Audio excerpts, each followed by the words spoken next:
আল্লাহ পাক রব্বুল আলামিন বলেছেন, ও ইমানদার বান্দারা, ও ইমানদার বান্দারা, তোমরা শোনো, ও আমার ইমানদার বান্দারা, তোমরা পরিপূর্ণ, তোমরা ইসলামের মধ্যে ঢুকে যাও, তোমরা ইসলামের কাছাকাছি হয়ে যাও, ইসলামের মধ্যে তোমরা পরিপূর্ণ ঢুকে যাও।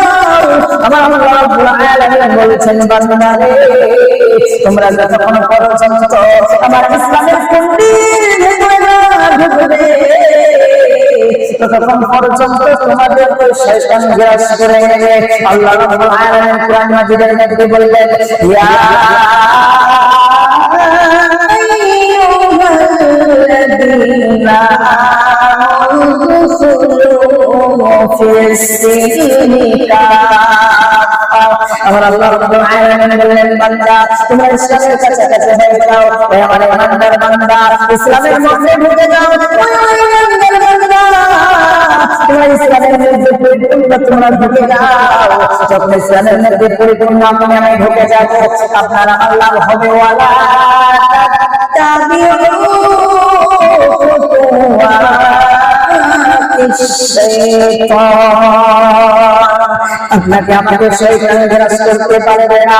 আল্লাহ রাব্বুল আলামিন আমাদের জন্য এই জান্নাতকে বানিয়েছে।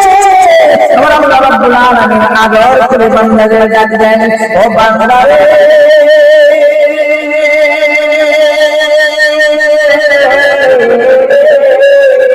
ও বান্দা, তোমাদের জন্য আমি জান্নাত তৈরি করেছি রে বান্দা। তোমরা জাহান্নামের দিকে চলে যাও, জাহান্নামের কঠিন ভয়াবহতা, ওই জাহান্নামের আগুন সৃষ্টি করে তোমাদের খবর দেয়।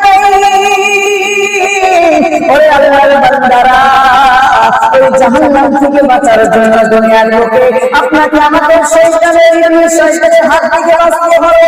আল্লাহ বলেছেন, এই শয়তান তোমাকে আমাকে গ্রাস করতে পারবে না, ধরতে পারবে না।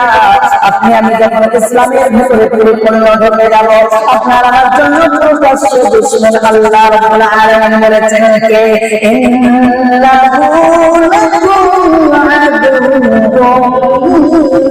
মুবিন।